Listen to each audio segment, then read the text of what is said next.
para que a vida em mim seja uma boa notícia para mim e uma boa notícia de mim para outros que me veem, que me observam e que eventualmente aprendam comigo, com o meu exemplo, com as melhoras existenciais e psicológicas e de caráter e de comportamento e de maturação e de entendimento da minha existência, para que seja assim, para que eu me torne um beneficiário disso, é preciso que eu pratique a vontade de Deus. Porque a vontade de Deus, diferentemente do que a religião ensina, a religião ensina que a vontade de Deus é porque é. O que é uma coisa horrorosa. Para mim, desde criança, quando eu perguntava a alguém o que era a vontade de Deus, e alguém, especialmente os religiosos, porque eu só perguntava isso para o pessoal de igreja, que vivia com Bíblia na mão, fazendo oração, indo a cultos, ou cantando para lá e para cá, em casa. E essa história de vontade de Deus, desde que eu era um pequenino, sempre esteve no meu radar de percepção. Que negócio é esse? Porque eu só faço o que me dá vontade. Eu só como o que eu gosto. Eu só subo nas árvores que eu desejo. Eu só mergulho nas águas que me atraem. Eu só ando com os amigos que me dão prazer.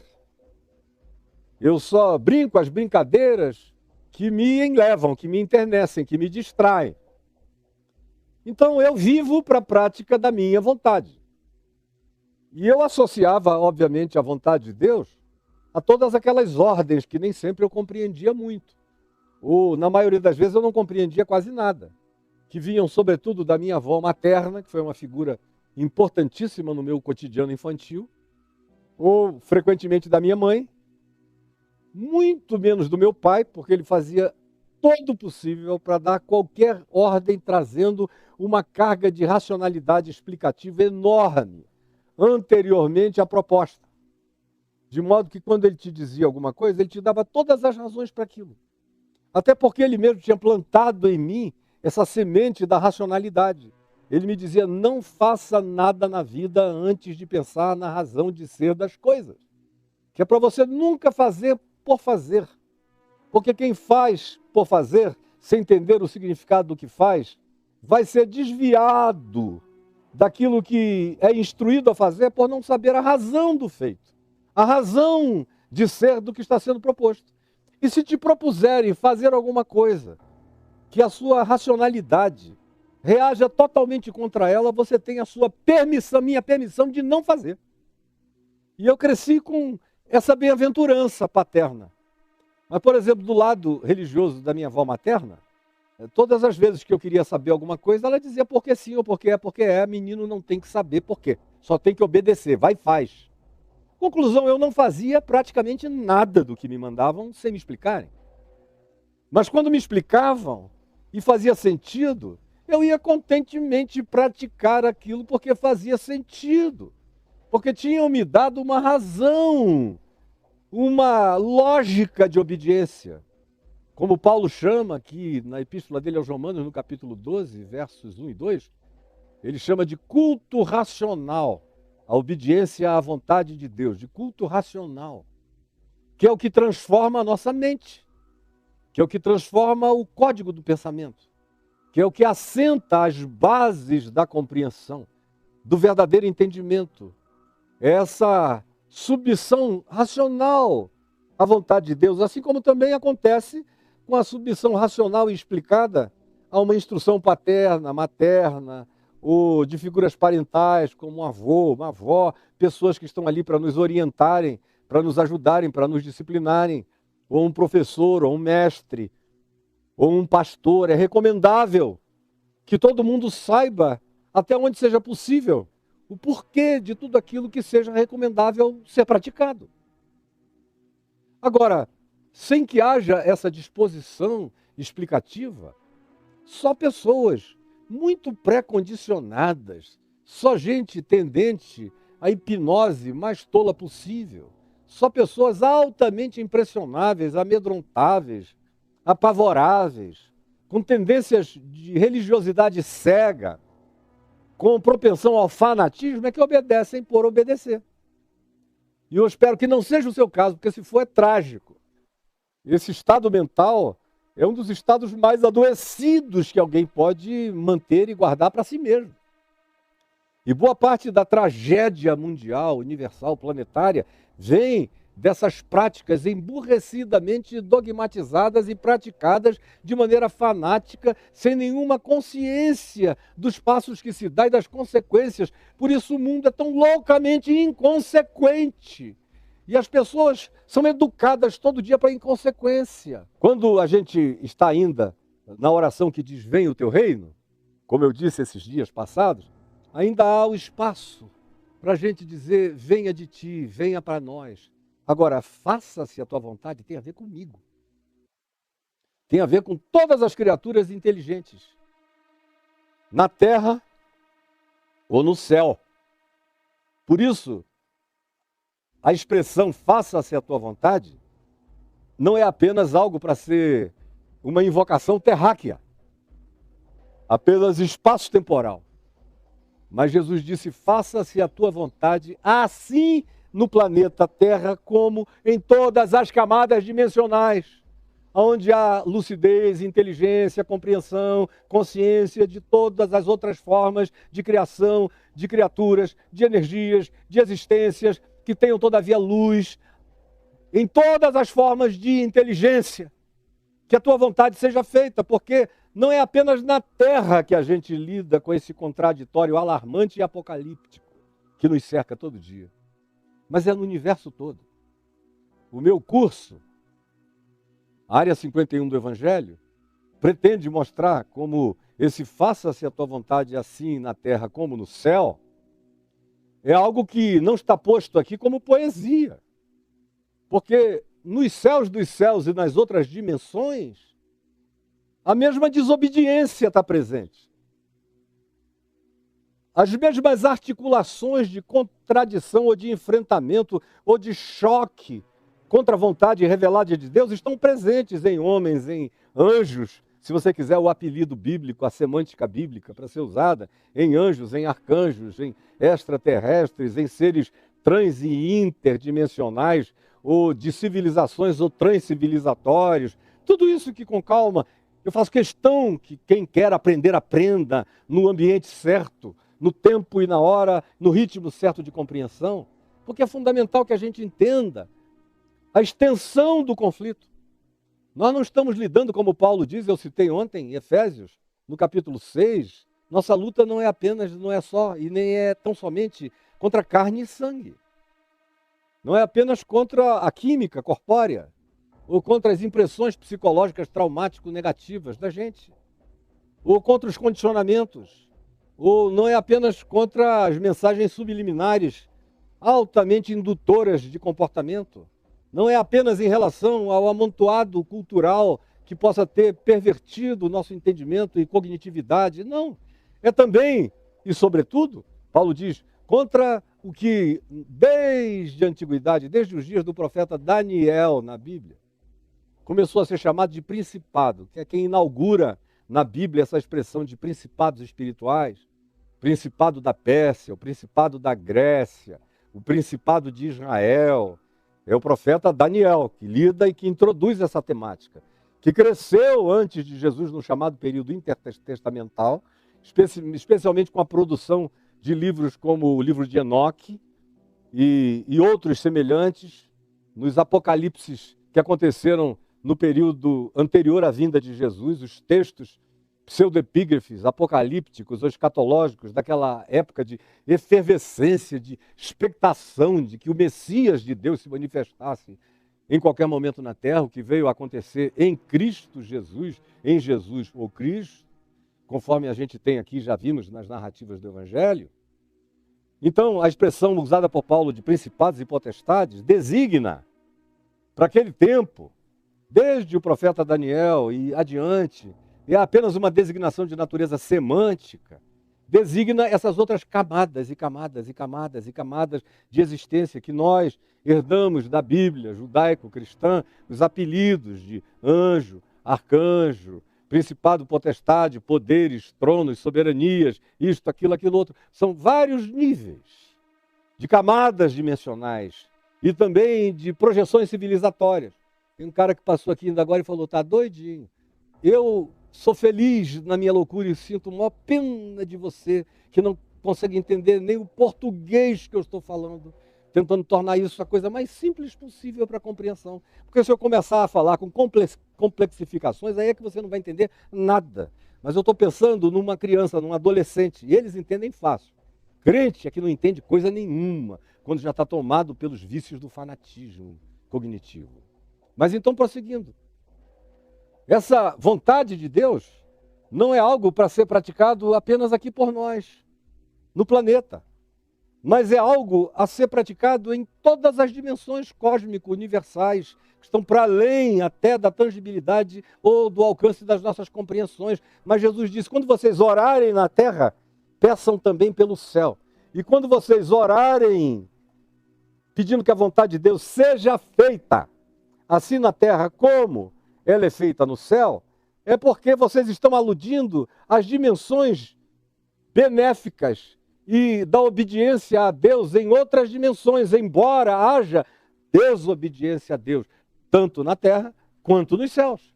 Mas o paradigma, o padrão referencial é busque obedecer a Deus na terra, como se você fosse um anjo de consciência, de percepção, de gnose celestial, sendo praticada na lucidez da sua vida, sabendo a razão de ser das coisas, botando o pé no chão firme da revelação de Deus acerca da vontade dele. Aí você diz, bom, Caio, até aqui foi uma introdução e foi mesmo, foi só uma introdução.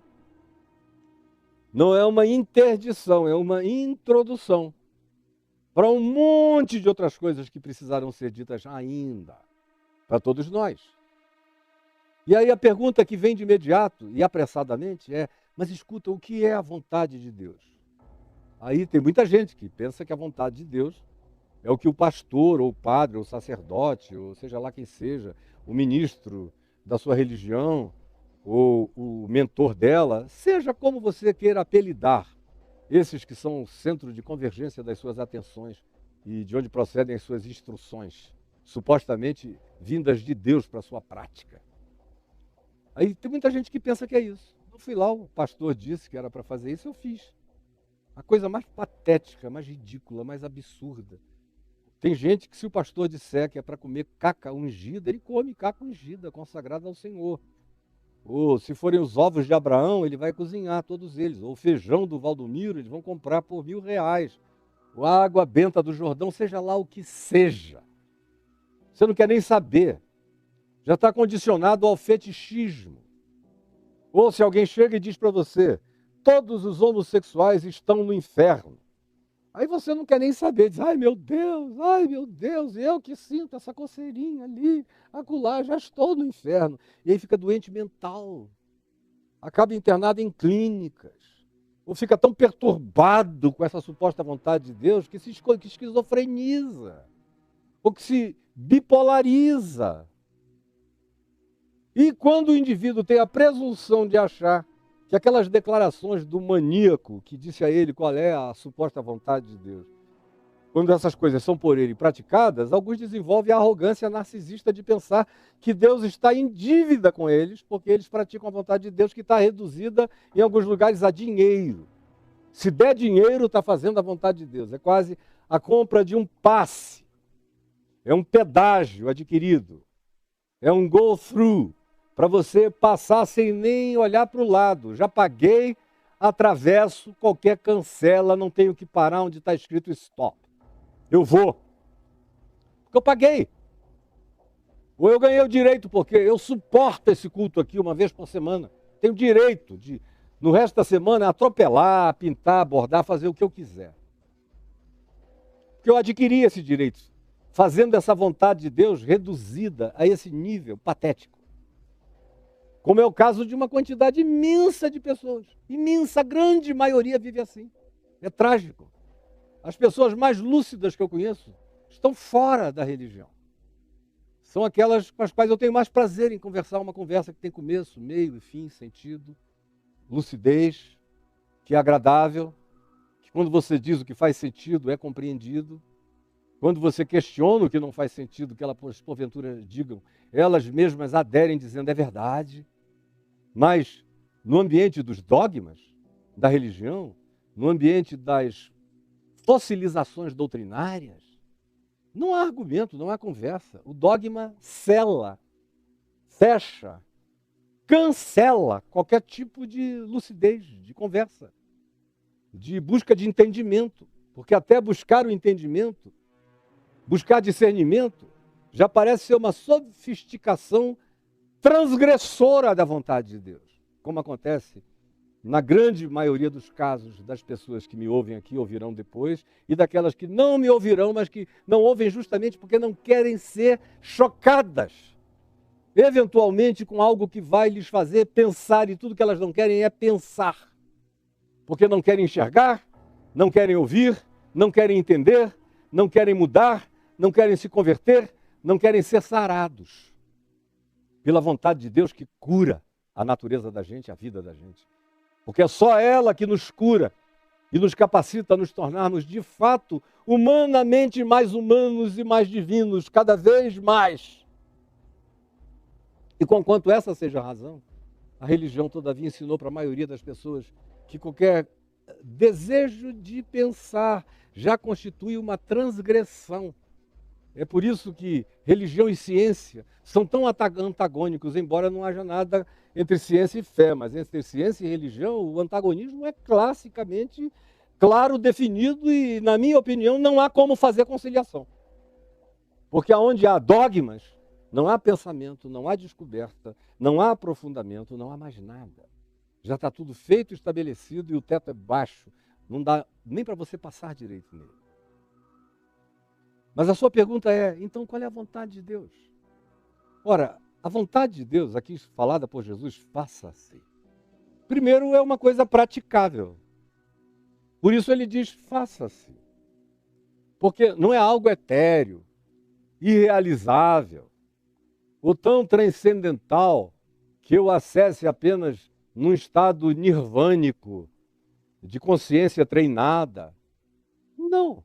Ele está falando isso para um grupo de pessoas na Galiléia dos gentios, onde tinha, além de judeus, judeus religiosos, judeus não religiosos era a maioria, tinha também gente de cultura helenista, greco-romana, tinha um grande contingente de pessoas influenciadas pela cultura romana, havia legiões romanas em volta do Mar da Galiléia, tinha gente vindo, tomado pela cultura dos nabateus, vindos da região de Petra, da Jordânia, da além do Jordão, das regiões do deserto, de Moabe, de Amon, de Edom, da Síria, de Damasco, do norte no Líbano, de regiões para além do Líbano, da África, dos lugares mais variados, porque a rota comercial mais importante atravessava a Galileia, vinha desde a África, desde a Etiópia, ou de lugares até mais para dentro da África do que a Etiópia, mas a Etiópia era um grande centro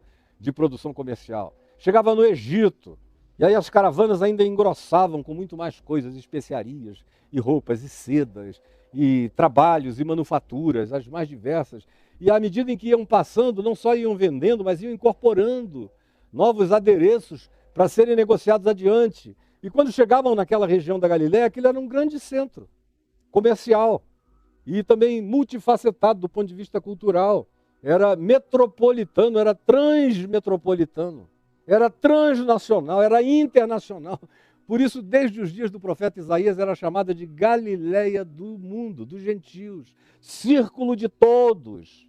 E por ali passava a Via Maris, que é esse centro comercial, essa highway comercial que ia embora para a Índia e para lugares distantes, de modo que as notícias iam e vinham no fluxo das mercadorias e dos mercadantes, dos mercadores, de modo que é nesse lugar, que é nessa estrada, que é nessa highway que Jesus bota o acampamento mais importante dele, onde ele passa a maior parte do tempo e da vida dele, conversando com pescadores, com agricultores, com comerciantes, com militares, com gente de todas as culturas e de linguagens diferentes, de regimes diferentes, de deuses diferentes, de religiões diferentes, presentes ali, com aquela imensa variedade temática que existia, que habitava a Galiléia, e você não esqueça disso, porque é com essas pessoas que ele está conversando. E não com um grupo monolítico, religioso de Jerusalém, todo mundo uniformizado. Não, ele está falando com gente que está vindo da terra e indo para a terra toda. E num lugar onde o convívio com a variedade, com a diversidade humana de todas as categorias estava presente. Então ele não está falando com um grupo especial de monges do deserto, de meditadores, de meditação transcendental. Não está falando com discípulos nas décadas de 60 e 70 do Khalil Gibran, Khalil ou do Hermann Hesse. Não.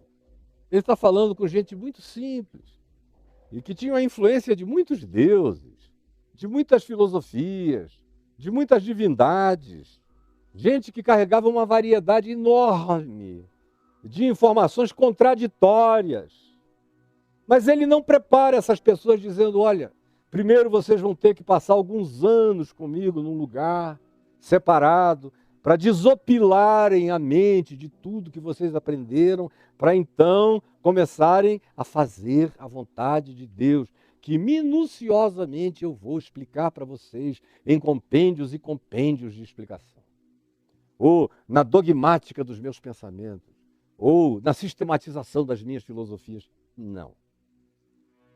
O absurdo em Jesus, o que choca muitos acadêmicos, pensadores e filósofos, e também religiosos na sua presunção de saber, é que ele parte do pressuposto que o que ele ensina, todo mundo pode aprender.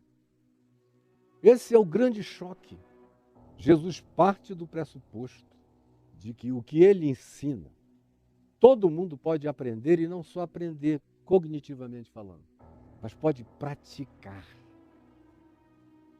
Essa nova geração, eu me lembro muito bem com o Braulio aqui, ele sentado ali, eu aqui, quando essa cadeira era virada para lá, durante os 15 anos de Vem Ver TV, e do meu streaming, falando aqui, antes de haver YouTube, antes de haver plataforma, antes de haver tudo isso, e as pessoas se comunicando, as milhares e milhares no mundo inteiro com a gente pelo chat, perguntas de todos os tipos e natureza, de vez em quando aparecia alguém, mas era recorrente, dizendo, Caio, tudo que você ensina é verdade. Agora, não é praticável. Não é praticável. Eu ouvi isso dezenas e centenas de vezes. Já era uma pergunta que fazia o Braulio da gargalhada.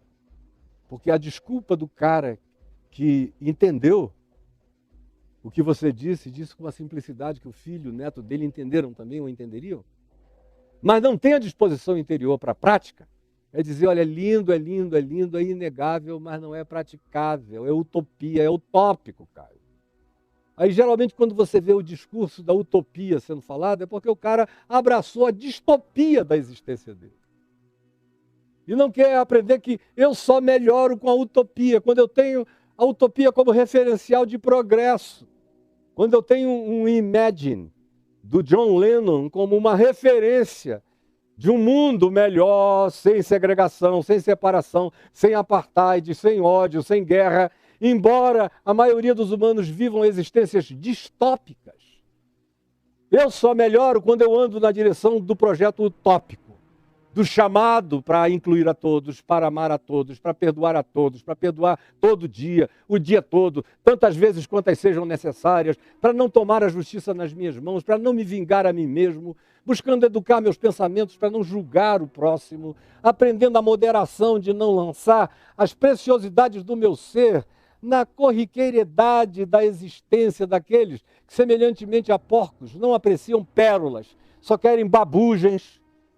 Então não joguem as suas pérolas a quem gosta de babugem. Não distribuam o que é santo a quem quer saber apenas do que é completamente desconsagrado, desdedicado, dessantificado, não separado para a prática sublime de Deus na vida. Não percam seu tempo com isso. Jesus ensinou uma utopia praticável. Era utopia só em relação à distopia do cotidiano das pessoas. Porque todos nós nascemos para uma vida distópica.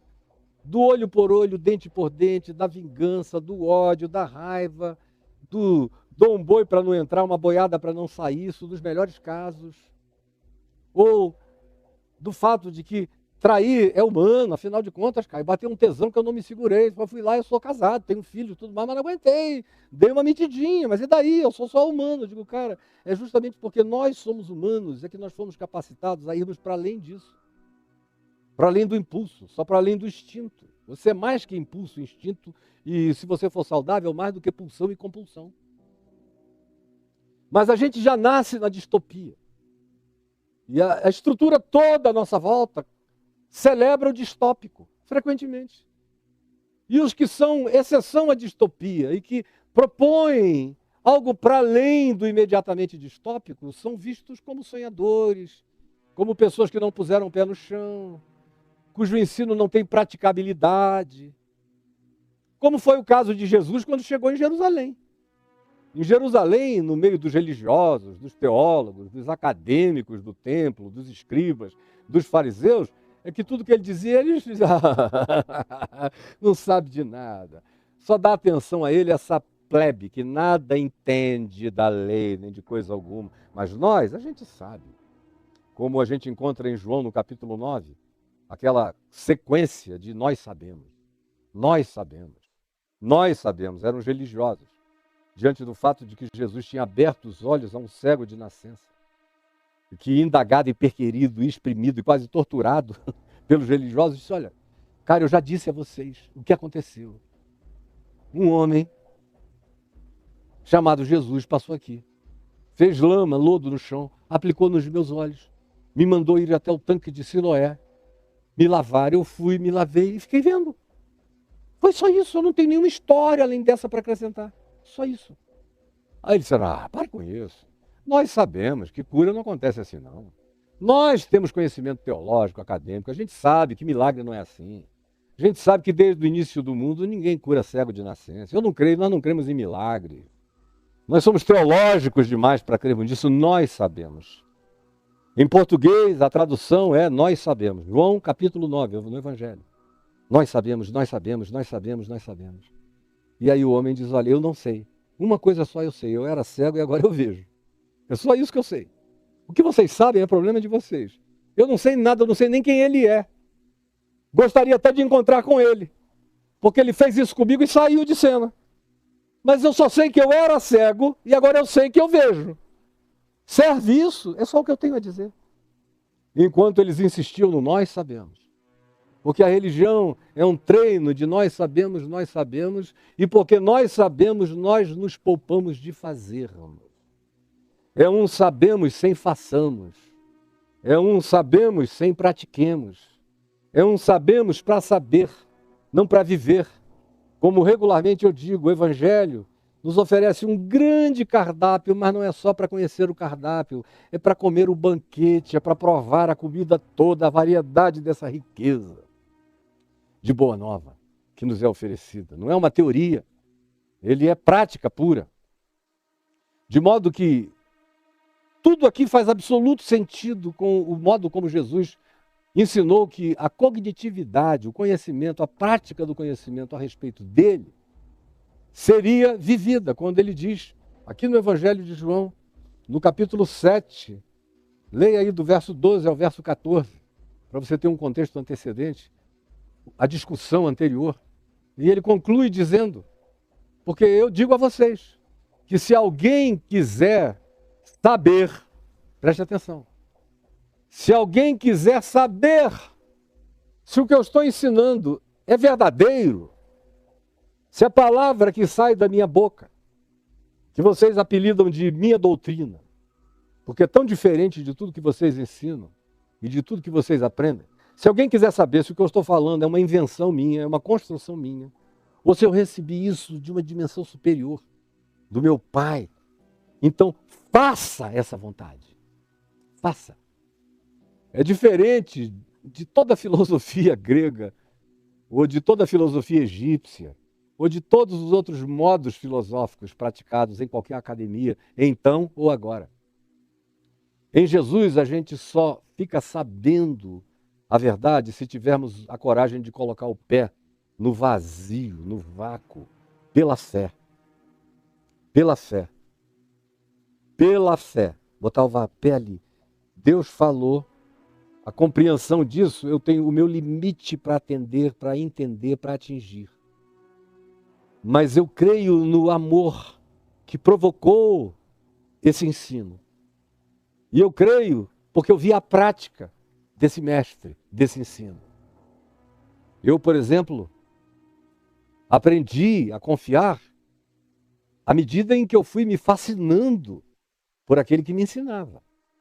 Aquele que me ensinava de maneira original a vontade de Deus era Jesus.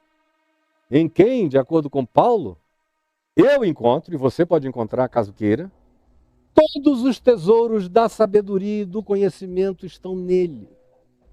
Ele é mais do que a pedra filosofal, ele é mais do que qualquer coisa que a gente possa comparar a algo que decifra códigos. Ele é a própria revelação da natureza das coisas em si.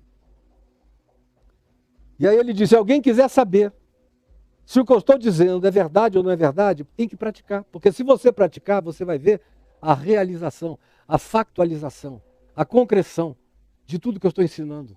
Porque o que eu estou ensinando é abstrato enquanto você está ouvindo. Mas na hora que você toma a decisão de praticar, você vai ver como isso altera tudo. Deixa eu dar um exemplo que me veio aqui à cabeça. Uma vez, há não tanto tempo atrás, talvez há uns 4 anos, chegou aqui na minha sala para um café da manhã, um velho conhecido, com quem eu não tinha amizade, mas ele me conhecia desde que ele era bem jovem. Eu sou talvez umas 2 décadas mais velho do que ele. E de modo que na juventude dele, aqueles 20 anos de diferença faziam uma grande, estúpida diferença entre nós. E ele me ouvia lá na cidade do Rio, ou em Niterói, em outros lugares, e guardava no coração as suas boas impressões a meu respeito. Aí depois foi eleito e se tornou deputado federal, veio aqui para a Câmara dos Deputados, e chegou aqui e começou a encontrar os deputados religiosos, evangélicos, especialmente, muito mais do que os católicos ou espíritas. Aqui tem muito deputado espírita, mas não fazem a bancada espírita. Tem muito deputado católico, mas eles não criaram a bancada católica. São os evangélicos que criaram essa bancada desde os anos 80 para agirem de maneira fisiológico-corporativa, buscando benesses especiais, apropriações especiais, benefícios especiais, isenções especiais dos constantinos governamentais de plantão. Então, ele viu e encontrou esse pessoal, e quanto mais ele foi convivendo, mais chocado ele foi ficando. Aí um dia ele me ligou e falou, posso ir até a sua casa, reverendo? Eu falei, pode. Aí ele veio para um cafezinho da manhã, bem cedo, sentou ali. Antes de sentar, me deu um abraço, falou, sabe o que me trouxe aqui? Eu vim querendo dar um abraço no Jesus do bem, porque eu só tenho conhecido os Jesuses do mal. E olha, eu sou ateu. Ou, na melhor das hipóteses, um agnóstico. Mas eu sei que existe o Jesus do bem. Tanto quanto eu vejo todo dia os Jesuses do mal. E ele estava dizendo uma coisa mais do que correta, porque é Jesus quem ensina isso. Na sua oração sacerdotal, em João, no Evangelho de João, no capítulo 17, quando ele diz que não era discurso que iria fazer o mundo crer. Não era a pregação articulada que iria gerar um convencimento persuasivo, inquestionável, e as pessoas iriam então se dobrar à verdade do Evangelho. Ele nunca ensinou isso. Sabe o que ele ensinou?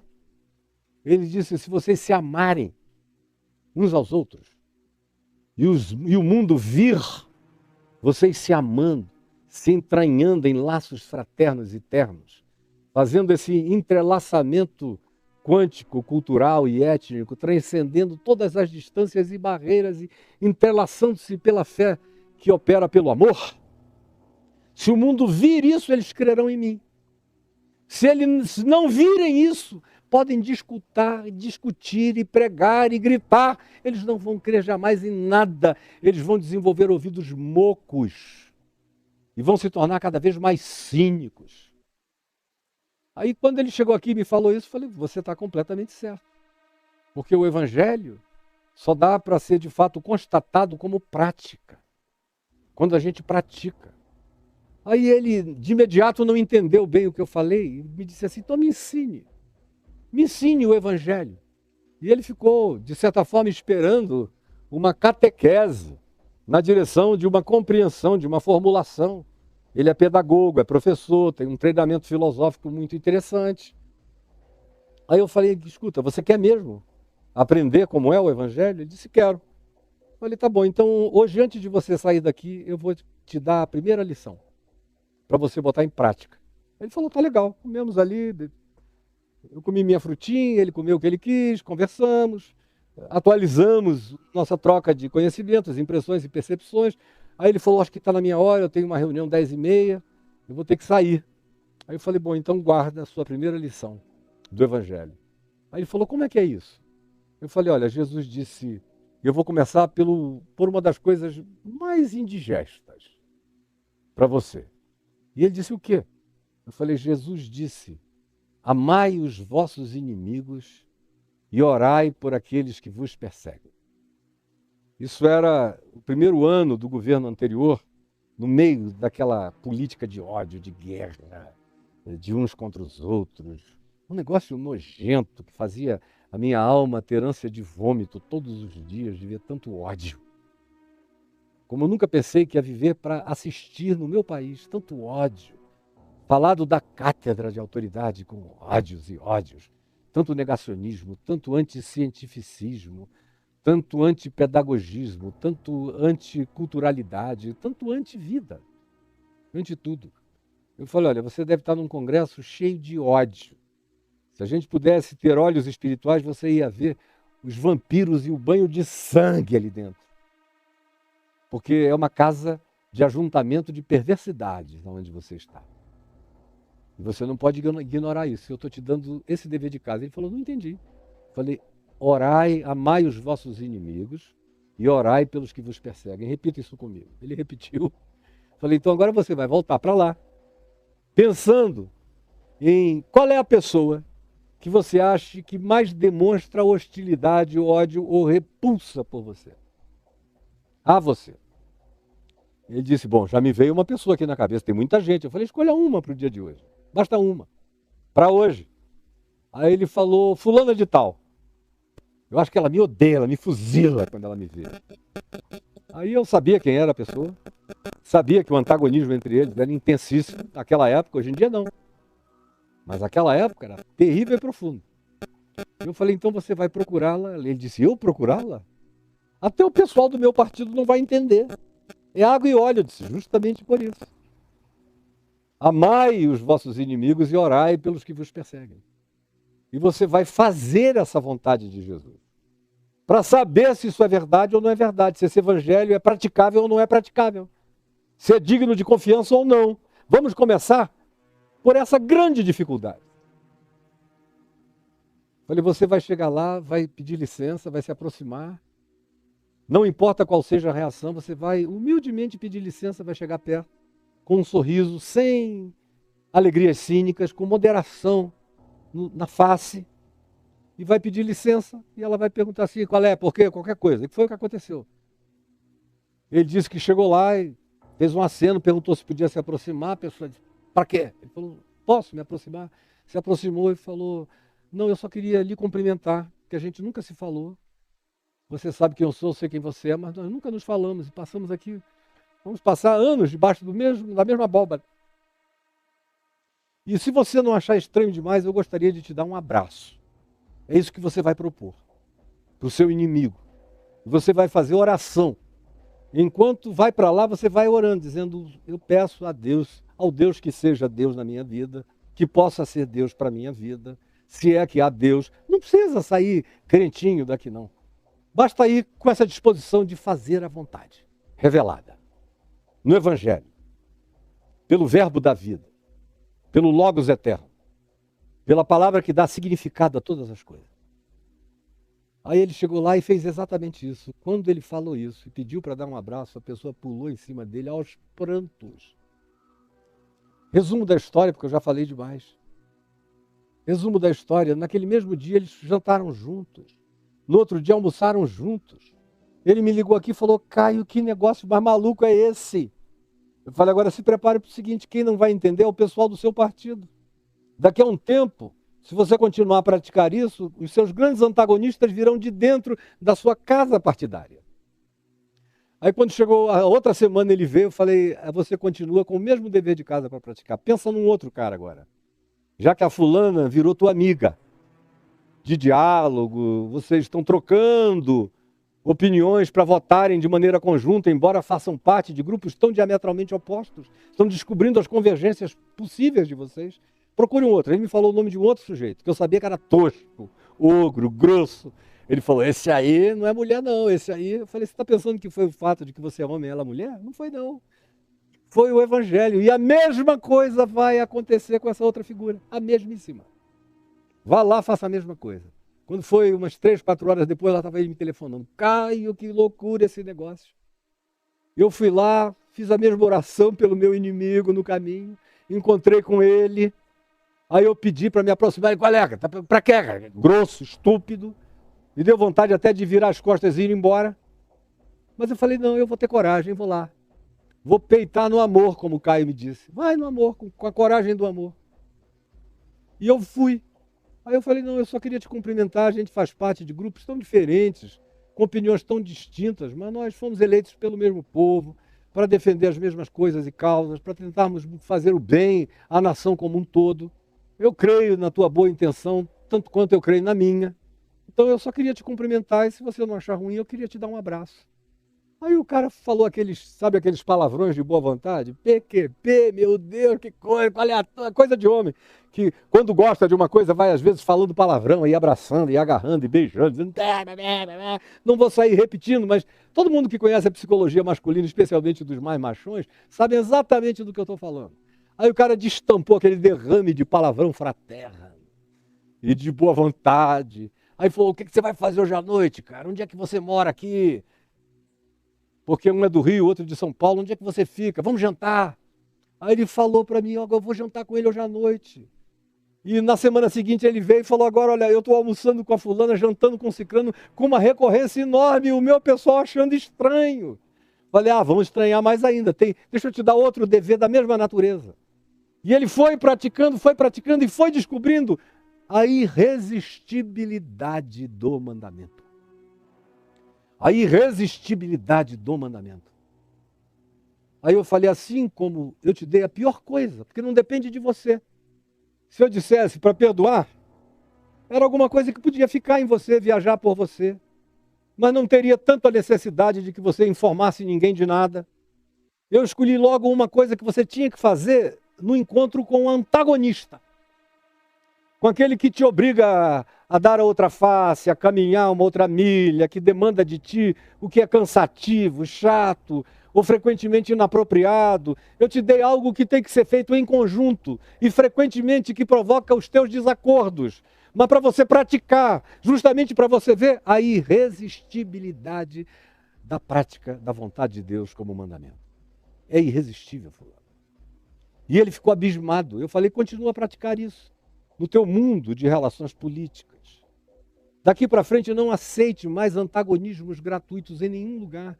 O cara vai ter que ter uma dificuldade enorme para manter o ódio e o antagonismo dele a você, porque no que depender de você, como disse o apóstolo Paulo, você vai buscar ter paz com todos os seres humanos.